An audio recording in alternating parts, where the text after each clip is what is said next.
Kwese Media, am I pronouncing that right? Yes, to begin you with? are. It Yes, is. you It's are. Kwese Media. Okay. At face value, it seems like you guys are walking into a very hotly contested market, and one that has, for lack of a better word, been littered with the corpses of other companies that have tried to do the same thing and not gone really well. GTV, for example, does come to mind. If you're looking at this as a consumer, what's Kwese's value proposition to any viewer out there? I think we're looking at this as a gap. I know the people who've been there and not done too well, but what Kwese has done is identified a gap in the market which really nobody's serving. So when you look at that gap, it exists for 18 to above 34-year-olds, male, who consume content very differently. They really love a lot of sports, action, and things like those, and they're not getting it anywhere. When you look at the market you're talking about, on free-to-air, there's a lot of soaps and entertainment. But Kwese really has identified a niche for itself around sports and sports-related content. And we think it's a market that's untapped, and we're happy to go into it. So help me understand this. When we talk about the TV market in Africa, I mean, we tend to bundle a lot of things in there. There's a free-to-air crowd, which are public broadcasters or privately owned ones across specific geographical regions. Then you've got the satellite players, your DSTVs, your Zukus, and so on and so forth. So with regard to the niches in there, where exactly does Kwese fit, especially in terms of distribution? Okay, Kwese finds itself amongst a bigger group, that's Econet Media, that then is negotiating for rights across various platforms. So whether it's online, whether it's pay, whether it's free. Therefore, our, what I would call our offering is multi-platform, and therefore the niche we're identifying is at all levels of this platform. So when you talk about online, when you're talking about free-to-air, and when you're talking about pay, we then find ourselves with a niche product we think that sits very well with audiences across Africa. So when you talk about a bundled product, I mean, like if I pay for one package, does that entitle me to pretty much all the offerings on FTA, satellite, mobile, now, and so on? Each works as a separate, but as part of a group. And that's what it would be. So it would be rational for me to assume as well that Kwese Media does have some sort of synergy at play with other elements of the Econet group, like Liquid Telecom, for example, because they've got the biggest fiber optic network across sub-Saharan Africa. In this context, I would like to limit myself to what it offers in broadcast, but it definitely would be something Kwese is looking at, yes. All right, let's talk about the sports deals. EPL. This is probably your biggest draw card, Yes, especially for free-to-air viewing. Yes, tell us about that. How did that deal come through? Well, that was negotiated from a group point of view, and for us is one of our most exciting things that we're going to do. And we get one game a week on free-to-air at 5 o'clock Kenya time, which will begin this Saturday, and therefore it offers Africans a chance to watch the EPL without having to pay for it, which is for us one of our greatest things when we look at it. How then do you recoup your costs? Because the EPL isn't cheap.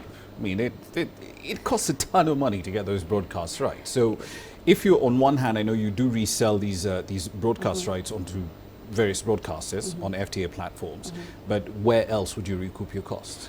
So like I said earlier, we're multi-platform. So the rights we're negotiating for are on various other platforms. So like you said, one of the ways to recoup our revenues is through sub-licensing. It could be advertising, it could be subscription. So it's a mixture, it's a hybrid of a system to ensure then that the costs that we're incurring in buying these rights are then recouped, and we do make a profit out of it. Right.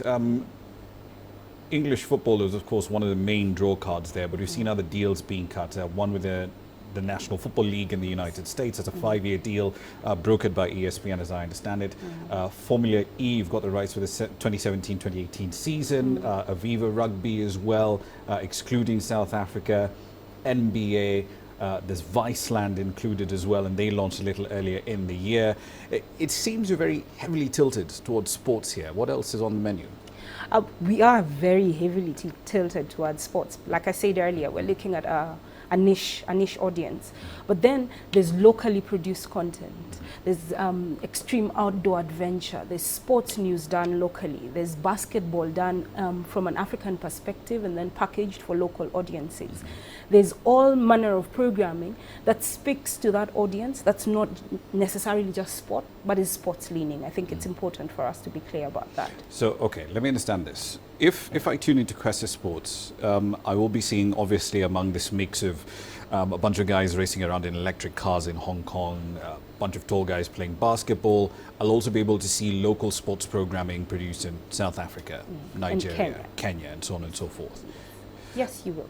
You And definitely this, will. have you already started commissioning these programs? Yes, they actually have been commissioned, and when our schedule starts, there's actually Kenyan programs already within our programming, and so deals are also ongoing. Commissioning is ongoing, but even as we speak, there's already content in the schedule that is produced locally here in Kenya and also across Africa.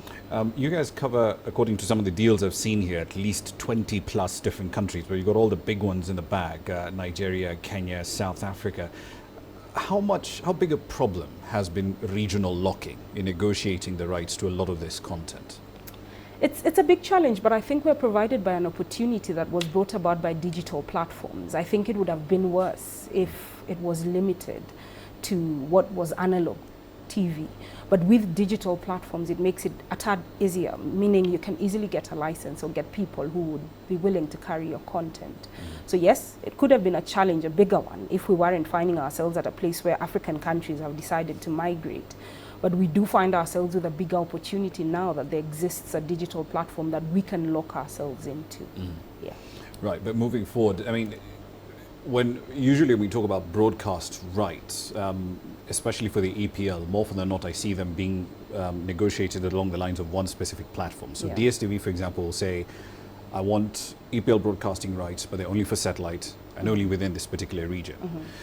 But your approach is different, because you're not just saying, I want satellite rights, I want TV rights on top of that, and on top of that, I want to be able to broadcast this online as well.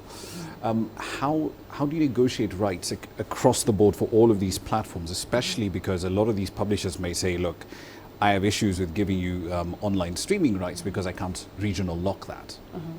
I think what we've done with the people we're negotiating for rights with is to give Africans as value and say, you know what, many Africans want to access these rights. And therefore, when they're available to a player across platforms, it then gives them bigger value than if they were then to be sold as little blocks.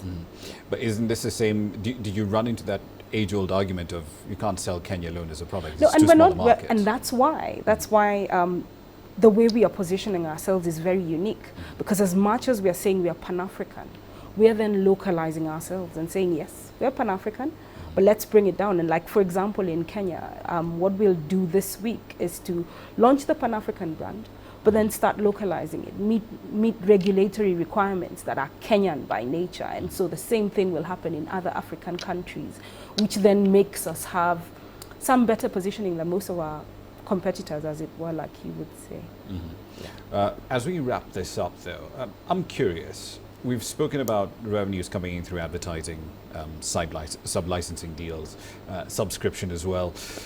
What's the revenue mix here that you guys are targeting for Kwese Sports? Again, I'll go back to my multi-platform answer.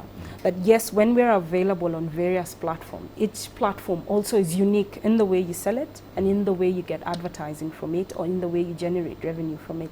Therefore, we're looking at our revenue model as more hybrid than just following in one stream, to ensure that we are able to maximize on the very expensive rights that we're acquiring. And when are you guys going to break even? Normal business cycle. You're a business journalist. I think it gives itself 2 to 3 years before you can really break even. But I think even bigger for us is the fact that Africans will be able to access this immediately at no cost. Our models are therefore various. We're not just looking at one way, and for us, we're excited about that. All right, cool. We'll leave it there. Yeah.